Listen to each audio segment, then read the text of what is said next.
इस दिन का महत्व और भी अधिक बढ़ जाता है।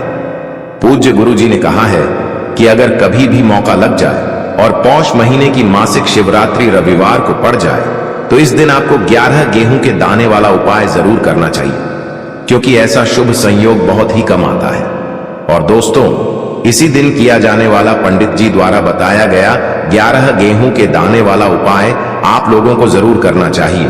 और अगर आप लोगों ने इस उपाय को नहीं किया है या किसी कारणवश नहीं कर पाए हो तो मासिक शिवरात्रि के दिन इस उपाय से मत चूकना दोस्तों। देखिए, ये दिन इतना खास होता है, इतना महत्वपूर्ण होता है।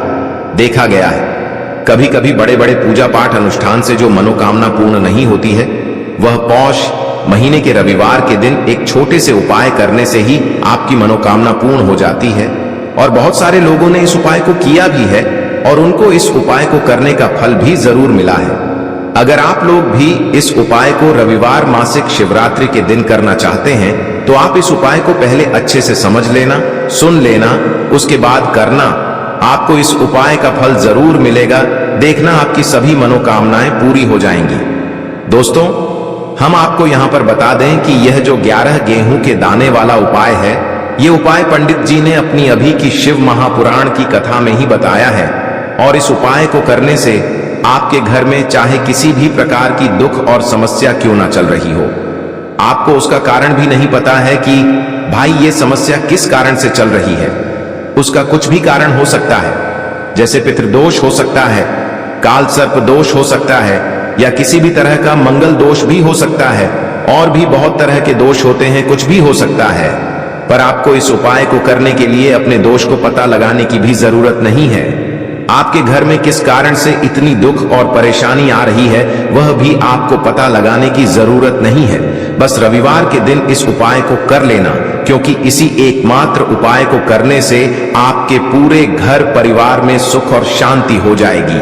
आपके घर में अच्छे अच्छे काम होने लगेंगे। आपकी जो भी मनोकामना होगी वह भी हम समझते हैं कि इस 11 गेहूं के दाने वाले उपाय को आपको करना कैसे है, किसको करना है, किस समय करना है और कैसे करना है। देखो, उपाय बिल्कुल आसान है, बस समझने वाली बात है। ध्यान से समझिए, उसके बाद ही आप लोग जो है इस उपाय को जरूर कीजिएगा। लेकिन उससे पहले जो भी मेरे भाई मेरी प्यारी बहनें आज चैनल पर पहली बार आए हैं या मेरी आवाज आज पहली बार सुन रहे हैं, अगर आप भी महादेव के सच्चे भक्त हैं तो वीडियो को लाइक और चैनल को सब्सक्राइब जरूर कर लें और कमेंट बॉक्स में लिखे हर हर महादेव, जय भोलेनाथ। अब सबसे पहली चीज हम लोग ये समझते हैं कि इस 11 गेहूं के दाने वाले उपाय को इस मासिक शिवरात्रि के दिन किसको करना है। तो देखिए, इस उपाय को घर के सभी सदस्यों को करने की बिल्कुल भी जरूरत नहीं है। घर में से कोई एक मुख्य बड़ा सदस्य ही इस उपाय को करेगा तो उस घर परिवार के सभी सदस्यों को इस उपाय को करने का फल मिल जाएगा। पर वो बड़ा सदस्य कौन होगा, कौन व्यक्ति इस उपाय को करेगा, तो यहाँ पर देखिए, हम आपको बता दें, घर की जो बड़ी माताएं बहनें होंगी, घर की बड़ी माताओं बहनों में से कोई भी एक माता बहन इस वाले उपाय को कर सकती है। अपने पूरे घर परिवार के लिए घर में सभी सदस्यों को इस उपाय को करने की जरूरत नहीं है। मात्र घर की जो बड़ी माताएं बहनें हैं, उनमें से कोई भी एक माता बहन इस वाले उपाय को करेगी तो उसके घर परिवार के पूरे सदस्यों को इस उपाय का फल मिलेगा। अगर किसी कारणवश माताएं बहनें घर में उपस्थित ना हो या वो इस उपाय को ना कर रही हो, कुछ दिक्कत हो, तो भाई उस जगह पर फिर घर का कोई बड़ा व्यक्ति भी इस उपाय को कर सकता है। माताओं बहनों के कहने का मतलब ये था कि माताएं बहनें घर की लक्ष्मी होती है। जब घर की लक्ष्मी कोई उपाय करती है तो निश्चित ही भगवान शिव जी बहुत जल्दी प्रसन्न होते हैं और उपाय का फल में बहुत जल्दी और बहुत बड़ा करके भी यहाँ पर देते हैं। तो आप लोग ये बात समझ गए होंगे। अब हम ये बात समझते हैं इस वाले उपाय को हमें करना किस समय है। इस 11 गेहूं के दाने वाले उपाय को हमें इस रविवार मासिक शिवरात्रि के दिन करना किस समय है। तो देखिए, इस उपाय को करने का जो समय है शाम का समय है। अब देखिए, यहाँ पर हम मुख्य रूप से सुबह का समय नहीं बोलेंगे, क्योंकि देखिए, ये जो मासिक शिवरात्रि है और आप सभी लोग जानते हैं इसका शाम का जो समय होता है ना, इस दिन भगवान शिव और माता पार्वती जी का सबसे प्रिय दिन होता है।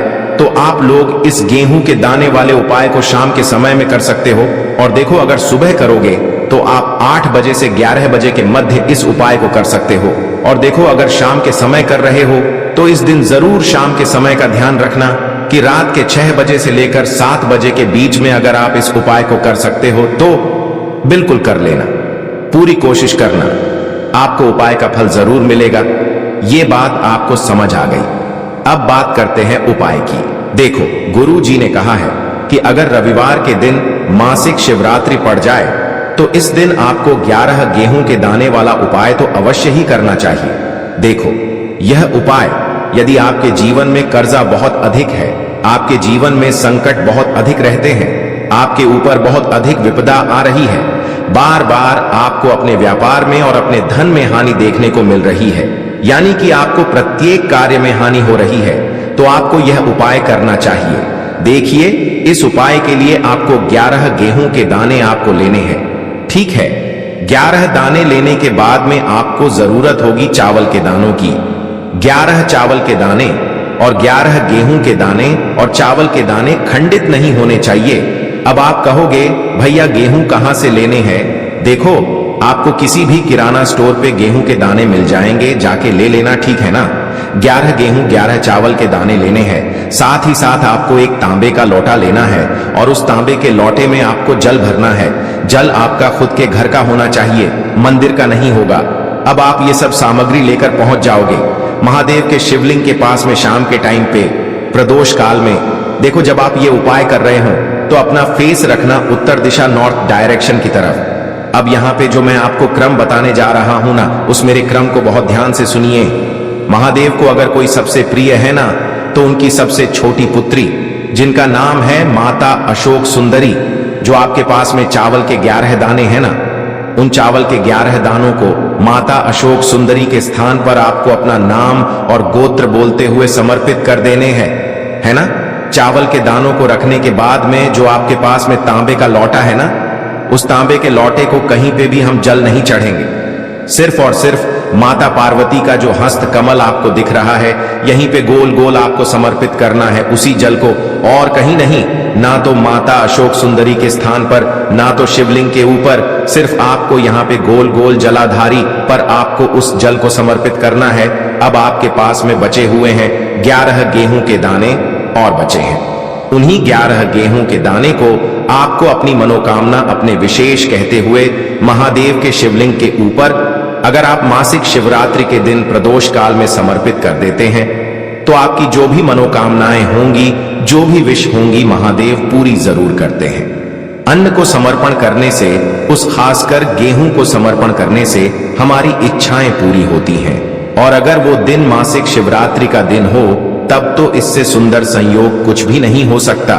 आपकी इच्छाओं को पूरा करने के लिए बहुत स्पेशल, बहुत प्यारा सा उपाय आप सभी को जरूर करना है। ध्यान में रखिएगा, यह उपाय प्रदोष काल में करना है। देखो, गुरुजी ने कहा है, भगवान शिव के शिवलिंग पर 33 कोटि देवी देवताओं का वास होता है। अगर हम शिवलिंग के सामने कुछ भी उपाय करते हैं तो हमारे सभी देवी देवता हमसे खुश हो जाते हैं। ये उपाय आपको अवश्य करना है। देखो, सुबह के टाइम नहीं कर सकते, ठीक है। अब बात करते हैं अगले उपाय की। देखिए, अब हम जान लेते हैं गुरु जी द्वारा बताए गए दूसरे उपाय के बारे में। इस उपाय के लिए आपको मात्र 2 लौंग लेनी होगी, यानी कि आपको लौंग का जोड़ा लेना है। 2 फूल वाली आपको लौंग लेनी है। लौंग का जोड़ा कहीं से भी खंडित नहीं होना चाहिए, इस बात का ध्यान रखें। इसी के साथ में आपको लेना होगा लाल चंदन का पाउडर। देखिए, यदि आपके पास लाल चंदन की लकड़ी है तो उसे घिसकर भी आप चंदन के रूप में प्रयोग कर सकते हैं। यदि पाउडर है तो उसका भी आप अपने उपाय के लिए प्रयोग कर सकते हैं। देखिए, चंदन जो है वो तेज का प्रतीक माना गया है और साथ ही साथ जीवन के अंधकार को दूर करने का प्रतीक माना गया है।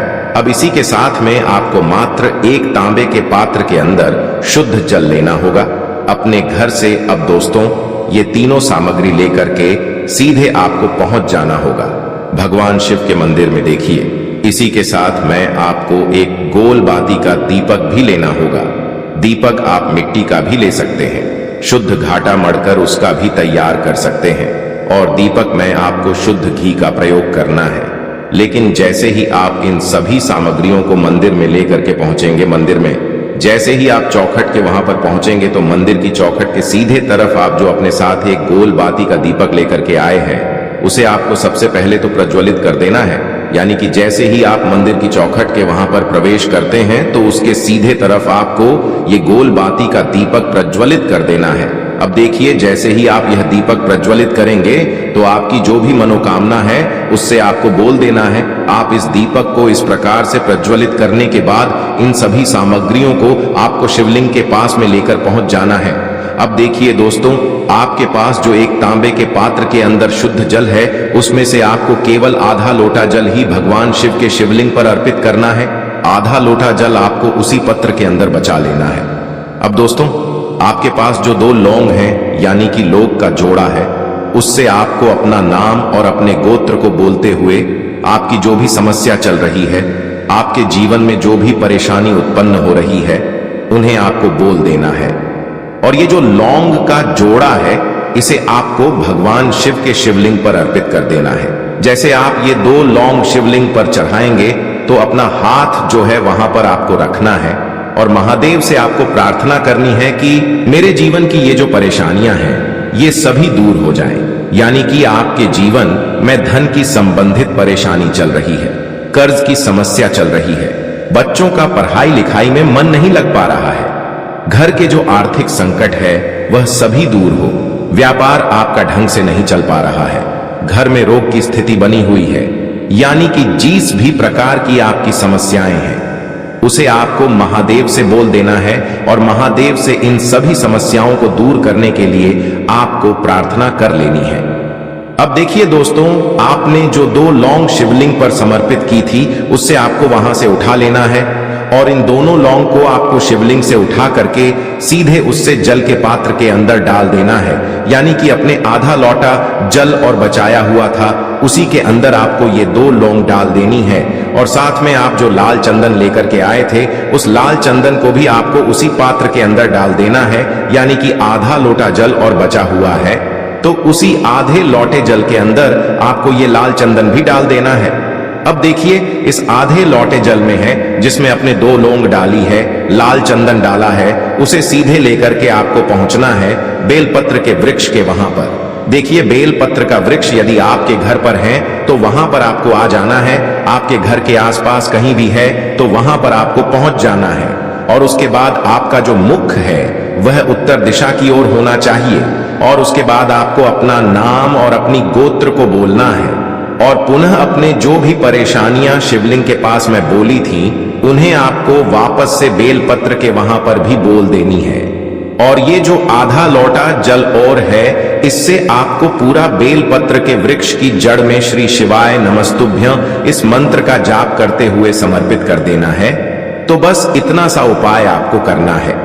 जो भी आपकी परेशानी है, समस्या है, उससे महादेव निश्चित ही दूर करेंगे।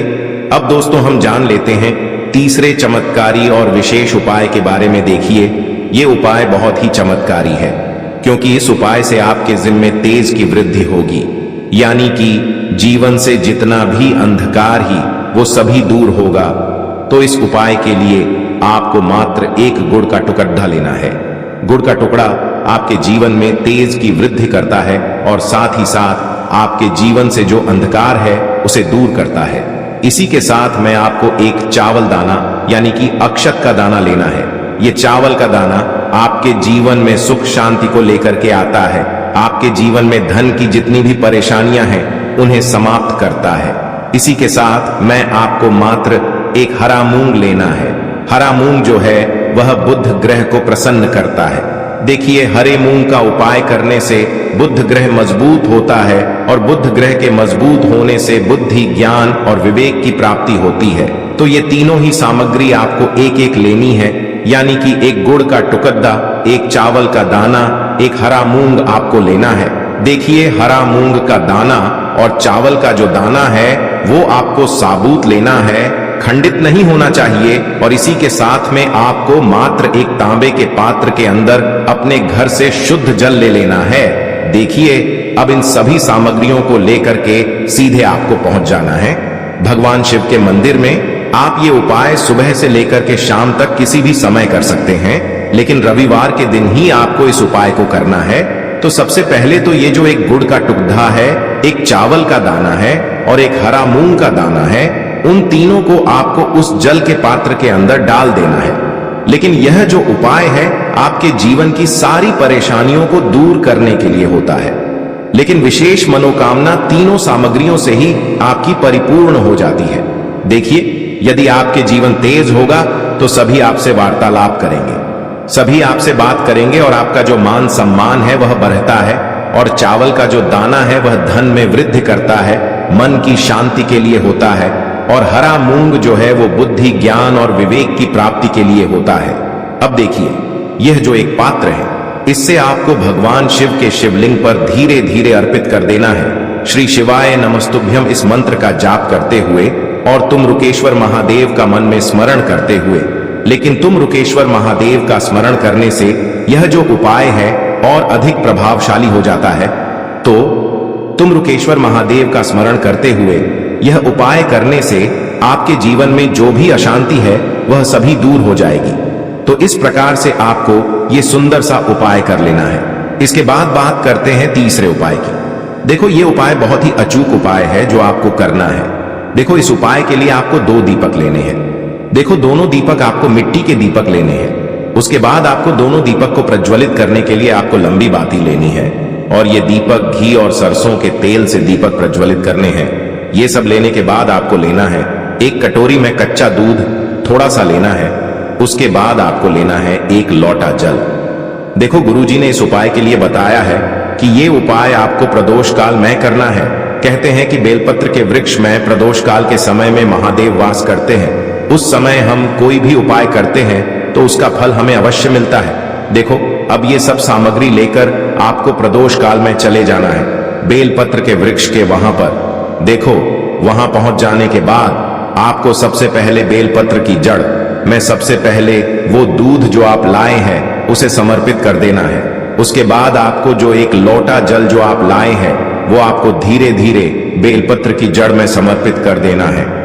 उसके बाद आप जो दीपक लाए हो, दोनों दीपक को आपको बेलपत्र की जड़, बेलपत्र की तरफ मुंह करके बाती का आपको 1 दीपक घी का और 1 दीपक तेल का प्रज्वलित कर देना है। और आपकी जो भी मनोकामनाएं हैं वो महादेव को बोलना है। देखो, गुरुजी ने कहा रविवार के दिन पर बेलपत्र की जड़ में दीपक प्रज्वलित कर देता है, महादेव उसकी सभी मनोकामना पूरी कर देते हैं।